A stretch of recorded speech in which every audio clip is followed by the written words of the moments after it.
തിരുമേനിയുടെ ഒരു ശിഷ്യൻ എന്ന നിലയിൽ, തിരുമേനിയുടെ സെക്രട്ടറി എന്ന നിലയിൽ തിരുമേനിയുടെ എല്ലാ അന്ത്യനിമിഷങ്ങളെക്കുറിച്ച് ചില കുറിപ്പുകൾ മാത്രം സൂചിപ്പിക്കുന്നു.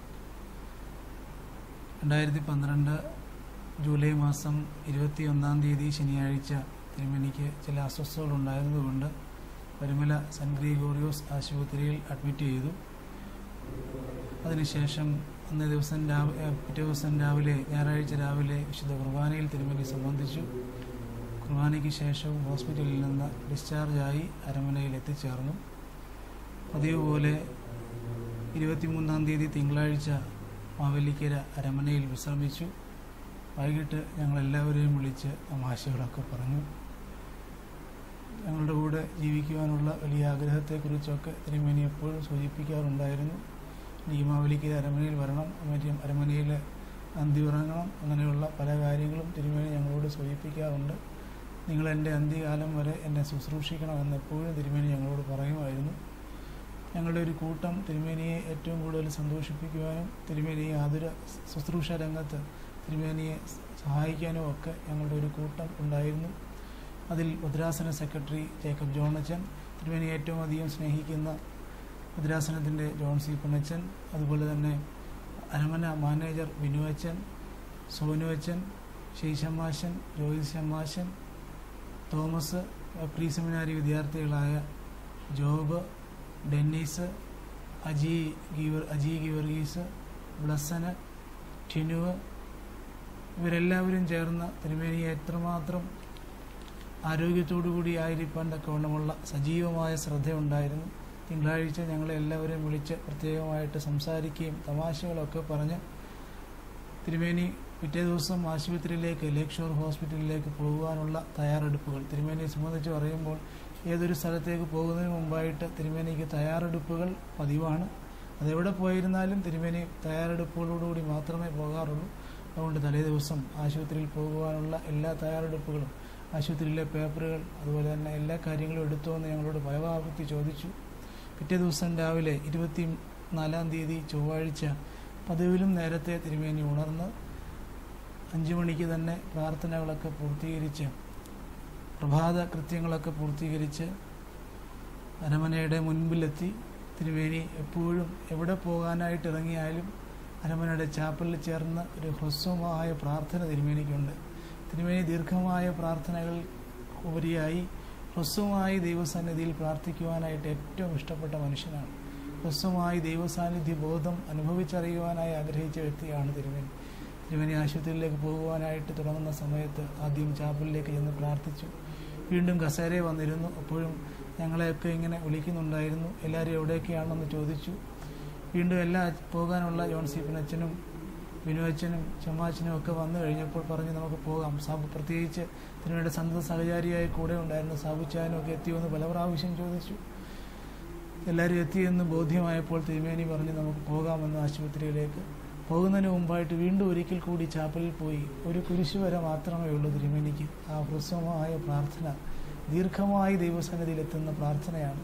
വീണ്ടും കുരിശൊക്കെ വരച്ച് ഞങ്ങളുടെ ആരുടെയും മുഖത്തേക്ക് നോക്കാതെ തിരുമേനി കാറിനകത്തേക്ക് പ്രവേശിച്ചു. തൻ്റെ യാത്ര തുടർന്നു. ആശുപത്രിയിൽ പ്രവേശിച്ചു. ആശുപത്രിയിൽ വെള്ളിയാഴ്ച വരെയുള്ള 27-ാം തീയതി വെള്ളിയാഴ്ച വരെ ഉള്ള ദിവസങ്ങളിൽ തിരുമേനി വളരെ സന്തോഷപ്രദമായിട്ടാണ് ആശുപത്രിയിൽ കഴിഞ്ഞത്. എന്നാൽ 27-ാം തീയതി വെള്ളിയാഴ്ച വൈകിട്ട് തിരുമേനിക്ക് കിതയ്ക്കുവാനായിട്ട് തുടങ്ങി. ബാത്റൂമിലൊക്കെ പോയിട്ട് വരുന്ന സമയത്ത് കിതപ്പ് അനുഭവപ്പെട്ടു. ശാരീരിക ക്ഷീണം വർദ്ധിച്ചതിനാൽ 4 മണിയോടുകൂടി തിരുമേനിയെ IC യൂണിറ്റിലേക്ക് മാറ്റി. ഡോക്ടർ ഫിലിപ്പ് അഗസ്റ്റിൻ്റെ നേതൃത്വത്തിലുള്ള ഡോക്ടേഴ്സ് തിരുമേനിയെ വളരെ ശ്രദ്ധാപൂർവം പരിചരിക്കുവാനായിട്ട് ശ്രദ്ധിച്ചു. 28-ാം തീയതി ശനിയാഴ്ച തിരുമേനിക്ക് രാവിലെ ശ്വാസമുട്ടൽ വീണ്ടും അനുഭവപ്പെട്ടു.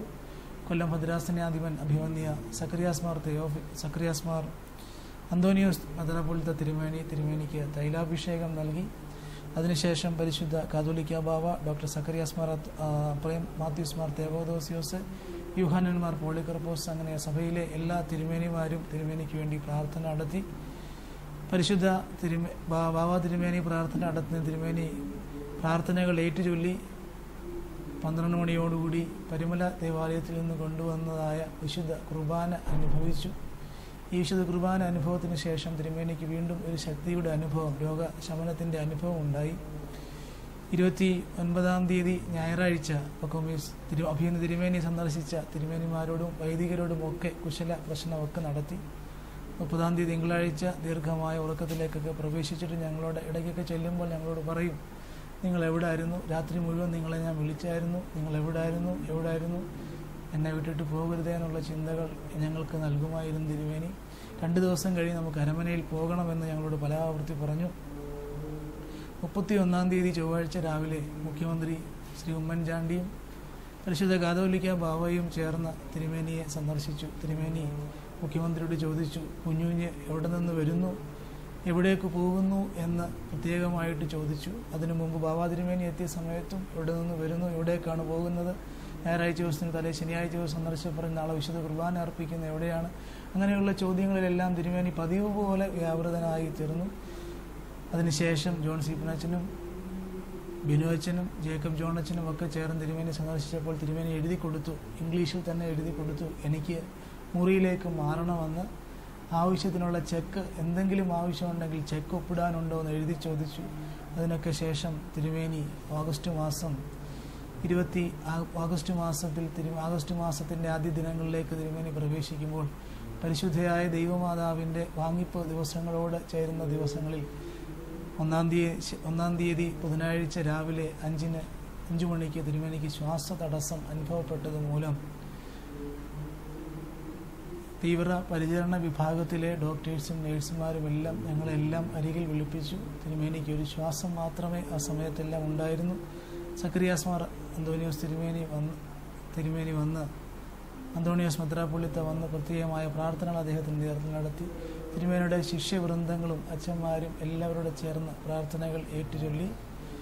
രാവിലെ 9 മണിക്ക് ശേഷം 9:05 ഞങ്ങളുടെ പ്രിയപ്പെട്ട ഞങ്ങളുടെ അഭിവന്ദ്യനായ ഗുരു ഞങ്ങളെ വിട്ട് ദൈവത്തിൻ്റെ സന്നിധിയോടെ ചേർന്നു.